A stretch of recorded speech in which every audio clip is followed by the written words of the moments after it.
أعوذ بالله من الشيطان الرجيم بسم الله الرحمن الرحيم الحمد لله رب العالمين والعاقبة للمتقين وأشهد أن لا إله إلا الله وحده لا شريك له ولي الصالحين القائل وقوله الحق وذكر فإن الذكرى تنفع المؤمنين. Ce qui peut avoir comme sens est rappel, car le rappel profite aux croyants. وأشهد أن محمدا عبده ورسوله صلى الله عليه وعلى آله وأصحابه ومن تبعهم بإحسان إلى يوم الدين.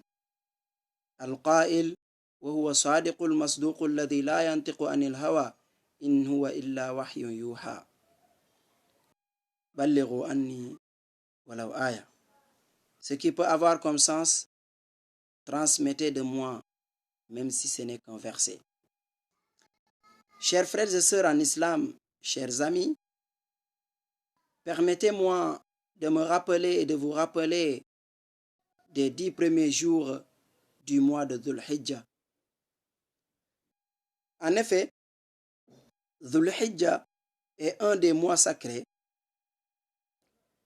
que le prophète sallallahu alayhi wa sallam nous a enseigné d'après un verset du Saint-Coran, plus précisément un verset de la sourate At-Tawbah, la sourate du repentir. Dans ce verset, Allah subhanahu wa ta'ala nous dit أعوذ بالله من الشيطان الرجيم إن عدة الشهور عند الله 12 شهرا في كتاب الله يوم خلق السماوات والأرض منها 4 حرم. Ce qui peut avoir comme sens, certes le nombre de mois dans une année est de 12, et ce depuis qu'Allah créa les cieux et la terre. Et parmi ces 12, 4 sont sacrés. Chers frères et sœurs en islam, nous n'allons pas insister sur la sacralité de ces mois, mais plutôt nous allons, Inch'Allah, partager avec vous les mérites des 10 premiers jours d'un de ces mois sacrés qui est le mois de Dhul Hijjah, le mois du pèlerinage, le mois dans lequel nous sommes.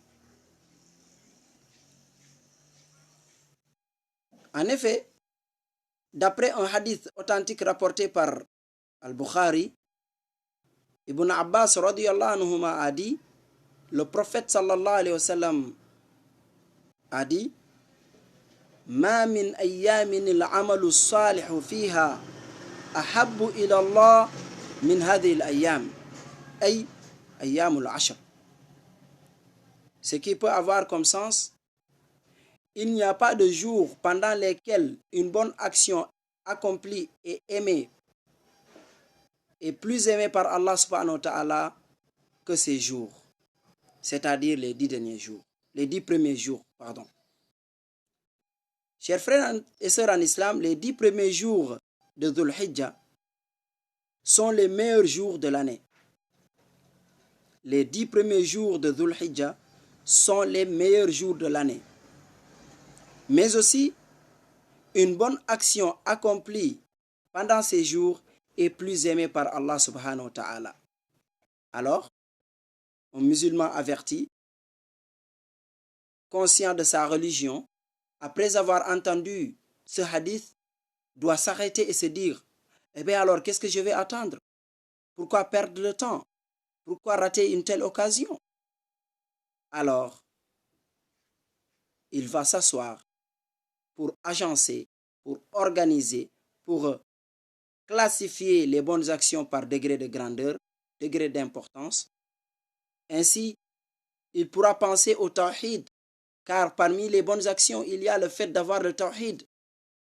Le croyant qui a l'unicité d'Allah subhanahu wa ta'ala dans son cœur, minime que soient ses œuvres, elles sont mieux que celui qui a une montagne de bonnes œuvres, mais à côté de ces bonnes œuvres, il y a le shirk, l'association à Allah subhanahu wa ta'ala. Donc, chers frères en islam, d'abord, cherchez à avoir le tawhid et à garder le tawhid pendant ces 10 premiers jours. Mais aussi, il y a d'autres bonnes actions. la prière, le jeûne, les invocations et les évocations. Augmenter, multiplier les évocations d'Allah subhanahu wa ta'ala. Allahu Akbar, Subhanallah, walhamdulillah, wa la ilaha illallah, wallahu Akbar, par un nombre indéfini. Nous devons donc augmenter, multiplier nos bonnes actions pendant ces 10 premiers jours. Mais aussi, il ne faut pas oublier les autres. Prier pour les autres. Se lever la nuit, prendre ses ablutions, prier même si ce n'est que 2 rakats. Tendre la main, demander à Allah subhanahu wa ta'ala de guider la Ummah, mais aussi de guider toute la créature, musulmans et non musulmans, vers l'islam. Priez Allah subhanahu wa ta'ala afin qu'il bénisse cette Ummah, qu'il protège cette créature. Chers frères et sœurs en islam, mais aussi il faut savoir une chose. L'autre. Qu'est-ce que je dois faire pour l'autre? Le soutenir financièrement, le soutenir dans les invocations, ne pas l'oublier. Il ne faut pas montrer le dos aux autres. Même si on pense qu'on n'est pas riche, le peu qu'on a, on doit le partager avec les autres, avec ses parents, avec ses frères, ses sœurs, avec sa propre famille, avant tout, ses enfants, son épouse, son mari. Pendant ces 10 premiers jours, on doit profiter, on doit augmenter, multiplier nos bonnes actions. Chers frères et sœurs en islam, il faut savoir que pendant ces 10 premiers jours, les bonnes actions sont plus aimées par Allah subhanahu wa ta'ala. Donc, il faut les multiplier. Nous ne pouvons pas citer toutes les bonnes actions, car en islam, il y a une infinité de bonnes actions que le croyant peut accomplir. Mais aussi, il faut savoir que pendant ces jours, il est vraiment insensé de faire du mal aux autres. Donc, il ne faut pas se faire du tort. Comme Allah l'a dit dans le Saint-Coran, ne vous faites pas du tort.